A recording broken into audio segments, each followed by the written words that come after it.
Hey guys, you know me, it's Todd from Like Minded Lunatics, bringing you another Drink, Play, Swear. It's all we do around here. I mean, besides watching Tony Parker dish it to Manu Ginobili for a crazy layup at the buzzer, it's all we've ever really wanted to do around here. Thanks for being with us at Like Minded Lunatics, and thanks for watching Drink, Play, Swear. No, Like Minded Lunatics is not just Drink, Play, Swear. You know this already. It's also my buddy and writing partner, Mark Gifford. He's doing the Friday night videos. They're just the best thing on the channel. They're the best thing on YouTube, period. Okay? Thanks for being here with us. And if you haven't done so already, please hit that subscribe button so we can see how big this family is getting. All right, so what do we do here at Drink, Play, Swear? Well, if you're new to these parts, we do exactly what it sounds like. I play a game, usually a classic one, pair it with a beverage, and I tell you a story. What are we playing today? It's NBA Jam Tournament Edition on the Super Nintendo. I can't wait to play. Got my controller right here. And I also got a Jim Beam and Coke. Why don't you get yourself something, please? Wouldn't that be neat if you did? Isn't that neat? All right. Man, I love this game. I would say I played this as a kid, me and my buddies, probably as much, if not more, than Street Fighter 2. And like Street Fighter 2, multiple editions came out on the Super Nintendo, and I had all of them. Like, I had 2 different NBA Jam games on the Super Nintendo. There was regular, and there was Tournament Edition, LML, baby. This was sort of the premier one. So fun. And who am I going to be here? Of course you know who I'm going to be. The San Antonio Spurs. You see my shirt there. The power of the David Robinson Rookie of the Year card compels you. NBA hoops, man. I was a huge video game nerd. I also love collecting basketball cards, NBA hoops. And yeah, man, loved the San Antonio Spurs. Still do to this day. Bam! All right, let's get started. Let's see if we can beat Dallas today. Wouldn't that be wonderful if I could drink, talk to you, and beat Dallas all at the same time? I'm going to goaltend every time. I'm not sorry. Growing up, man. Oh, by the way, today, yes, it's about this game, but the story today, it's Spurs Memories. It's Spurs Memories on the channel, so if you haven't got that beverage already, better kick back with me and reminisce.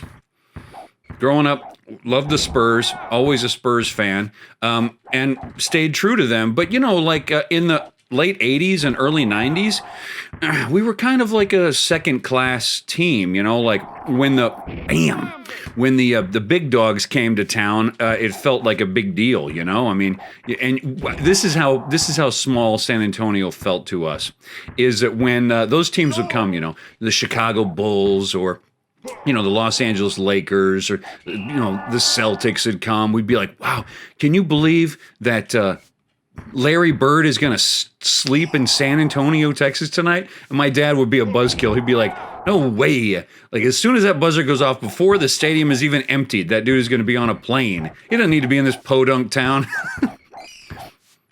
Thanks a lot, Dad. But believe it or not, get it back to him.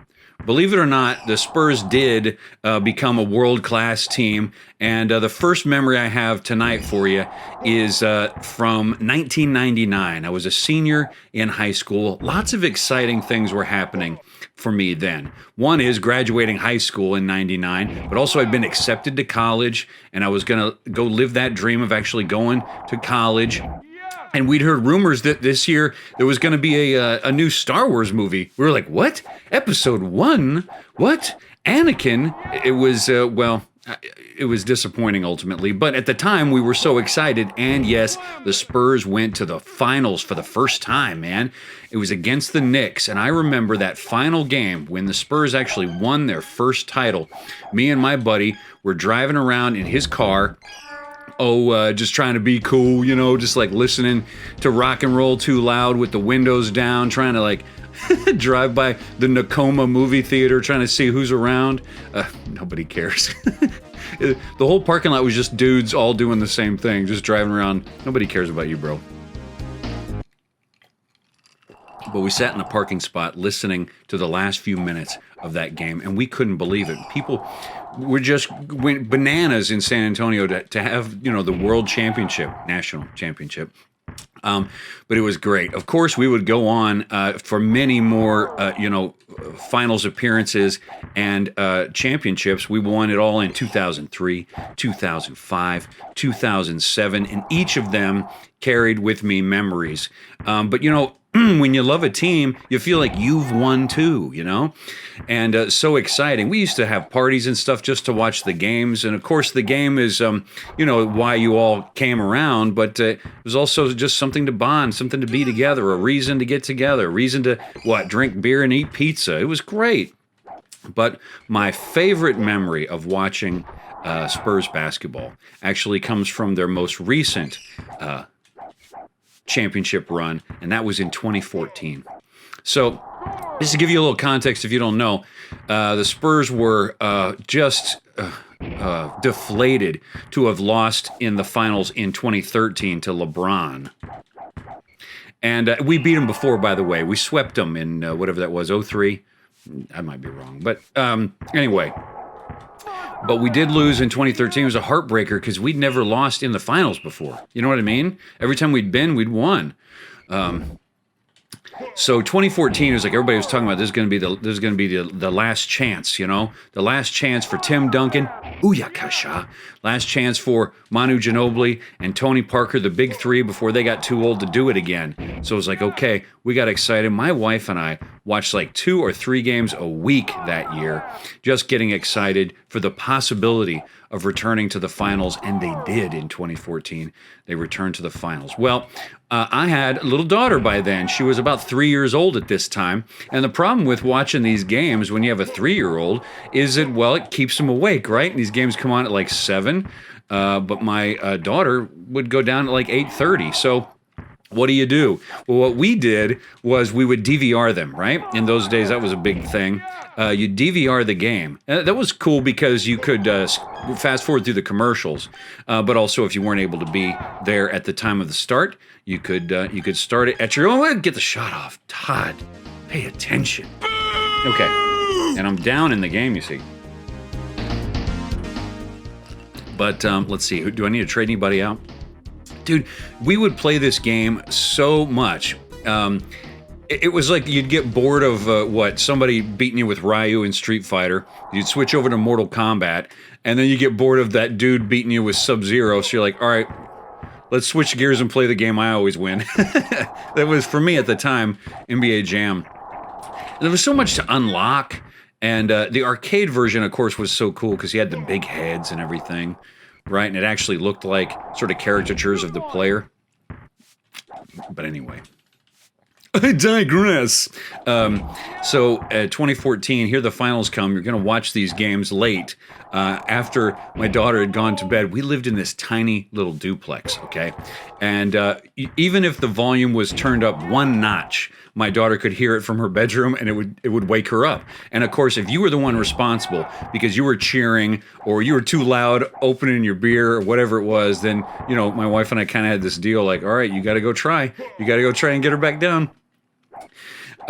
But most of the time it worked out just fine. The hard thing was even though we had DVR'd it and we avoided our phones because we didn't know what was going on, and we avoided all our friends' texts because we didn't want to hear them talking about what was going on, it was San Antonio, and it was an exciting time, so you could hear neighbors cheering or groaning or whatever, and so it was hard to not know what was going on.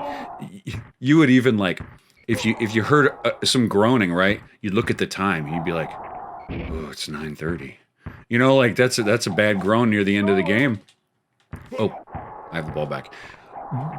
Boom.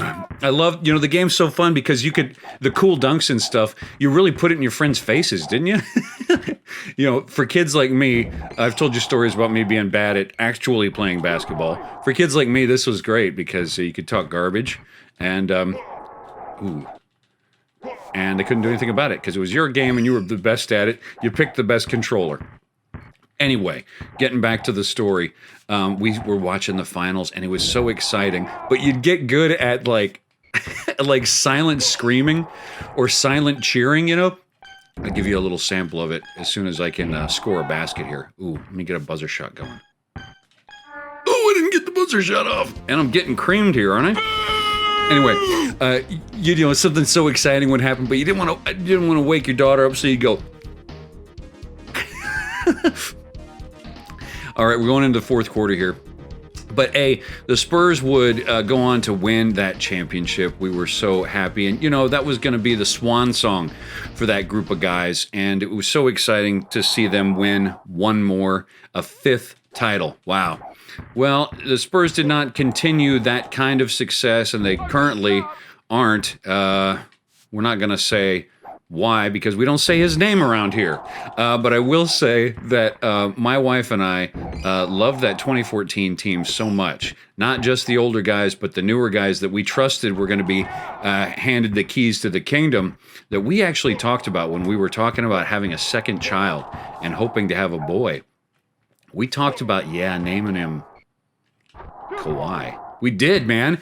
I mean, we really thought about naming him Kawhi. Thank goodness we didn't, turncoat. I actually went to the first Spurs game where Kawhi Leonard came back with Toronto, and the Spurs fans not only booed Kawhi when he came out, but booed him every time he had possession of the ball. And there was some dude on SportsCenter who was like, "Stay classy, San Antonio." But I'm like, dude, what are you talking about? When your team is betrayed, it feels like a betrayal to you. Man, we were supposed to be winning finals still. Boom. But it's okay, because we had it. We had our time in the sun. Oh, you can tell I'm not going to win here, but let's make it fancy. Let's make it fun. Let's get a few more baskets. You know, the Spurs today, I will always follow and will always support, even if we're not on top of things. Because if they gave you all those good years, don't you have to give some back? I feel like that as a Dallas Cowboys fan, too. It's like, ooh, I just got on fire finally right before the end. There's no chance to win here, but I would love to just, like, stuff the dude in the face one more time. Can we do that? Oh, no, he stuffed me in the face. Stay true to your team, whoever it is. If you're a Mavericks fan, if you're a Rockets fan, you got to stay true to your team, don't you? Here we go, wrapping it up. Man, they really... Did you see that? Three-pointer at the end? If he did that in real life, Spurs fans would have stormed this stadium. Dallas wins with a full court shot, win by 20. Rude. But in between now and the next time I talk to you, hey, thanks for hanging around, watching some NBA action and talking Spurs. In between now and the next time I talk to you, I'm Todd.